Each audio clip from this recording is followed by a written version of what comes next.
Bonjour à tous, bienvenue sur Sensation. Dans le cadre de la semaine Sport féminin toujours, nous recevons aujourd'hui Lucie Bou et Rémi Delafont. Vous êtes tous les deux chargés de communication et de développement au sein de l'association Femix Sport. Bonjour à tous les deux. Alors, Bonjour. Bonjour. Femix Sport, qu'est-ce que c'est ? Eh bien, c'est une association qui cherche à promouvoir le sport féminin sur le territoire.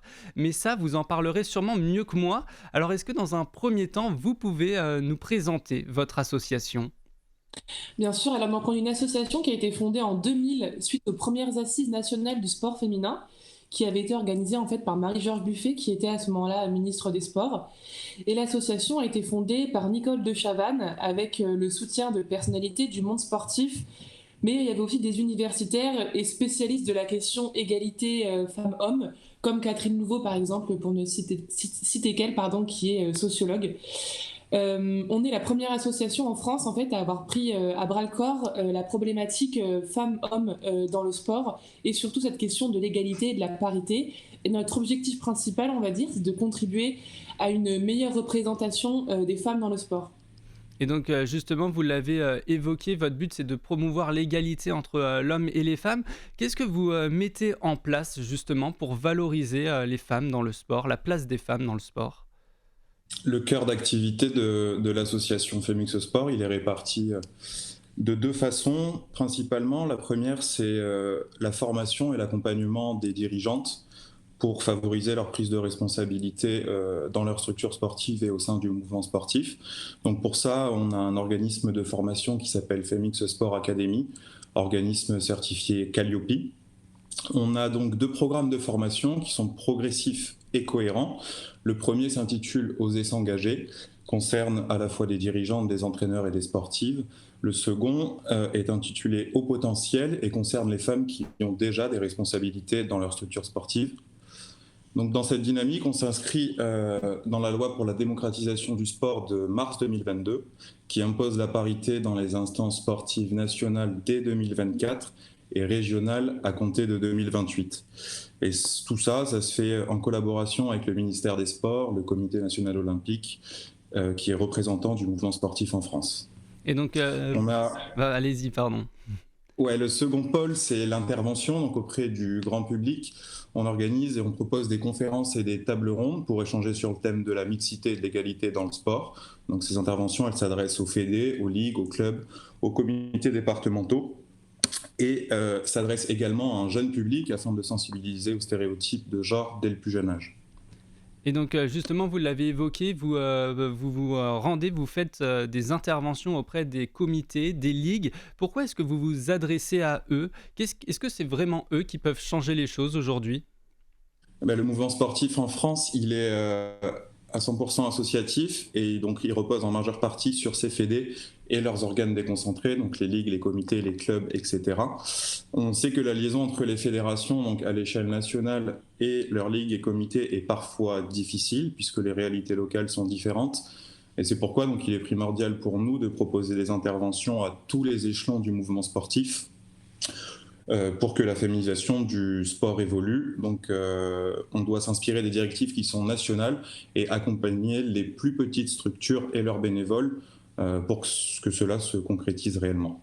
Et donc justement, vous l'avez évoqué, vous faites également des interventions dans des collèges, mais aussi dans des lycées et des écoles supérieures. Le but derrière ça, c'est de faire de la sensibilisation. Ouais, en fait, quand on fait nos interventions auprès du jeune public, on a un double objectif en fait, dans le milieu scolaire notamment, donc auprès du jeune public, donc on va toucher plutôt primaire, collège. Le but, ça va être de déconstruire en fait les stéréotypes de genre dès le plus jeune âge, stéréotypes qui se révèlent en fait déjà dans les cours de récréation où on voit les jeunes garçons jouer ensemble sur les terrains de foot et les jeunes filles jouer de leur côté. Ça tend un petit peu à évoluer, mais ça reste encore très séparé. Et enfin, auprès d'un public un peu plus âgé, notamment dans des lycées ou dans des établissements d'écoles supérieures, les universités ou écoles, le but c'est d'encourager en fait la pratique sportive, mais aussi d'encourager les jeunes femmes à s'investir dans leur club ou dans leur comité pour celles qui pratiquent déjà un sport, parce qu'on considère que ce sont les jeunes femmes d'aujourd'hui et les jeunes d'aujourd'hui qui seront les dirigeantes de demain notamment. Et donc justement, vous l'aviez évoqué, comment on fait pour encourager les jeunes femmes, pour encourager les petites filles à passer le pas et à aller jouer avec des garçons, par exemple? Les encourager, bah, déjà à travers la déconstruction des stéréotypes de genre, c'est en fait les interventions s'adressent aux jeunes filles et aux jeunes garçons aussi, parce que c'est pas seulement à partir des jeunes filles qu'il faut prendre le problème, c'est aussi inclure les jeunes garçons et leur faire prendre conscience que c'est à eux aussi d'inclure les filles, par exemple quand on fait des équipes de foot, pas faire une équipe fille, une équipe garçon, mixer tout le monde, enfin voilà, c'est vraiment dans la cour de récré. Et aussi par rapport aux professeurs, s'entretenir avec les professeurs de PS, les professeurs, les enseignants dans les écoles primaires pour les sensibiliser à ces questions-là et faire qu'ils soient plus attentifs à ce niveau-là. Et donc justement, pour valoriser votre association, vous avez de nombreuses ambassadrices. C'est important pour vous d'avoir de tels soutiens, ça vous apporte de la crédibilité?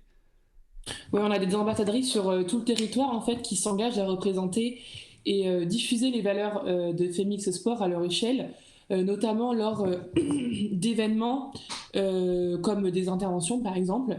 Et en fait, on aime avoir des profils différents. Certaines de nos ambassadrices sont des sportifs de haut niveau. Par exemple, on a Gwenoline Dodé, pour ne citer qu'elle, qui est athlètes de haut niveau en short track, donc en patinage de vitesse, et d'autres ont une toute autre activité.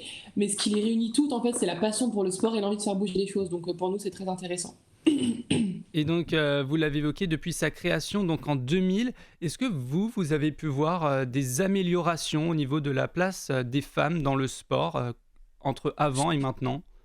Ouais, bah alors nous on n'est pas là depuis le début, mais plus généralement il y a quand même, enfin il y a une évolution entre évidemment les années 2000 et là où on en est aujourd'hui, que ce soit en termes de médiatisation, de rémunération, de nombre de pratiquantes, mais selon nous il ne faut pas se satisfaire de ça car il y a encore énormément à faire et c'est encore un gros chantier et c'est dans ce sens qu'on travaille en partenariat justement avec tous les organes du monde sportif en France. Et donc justement, qu'est-ce qui bloque encore aujourd'hui? Est-ce que ce sont les mentalités qui empêchent d'avancer peut-être plus rapidement? Ça en fait partie, mais pas que.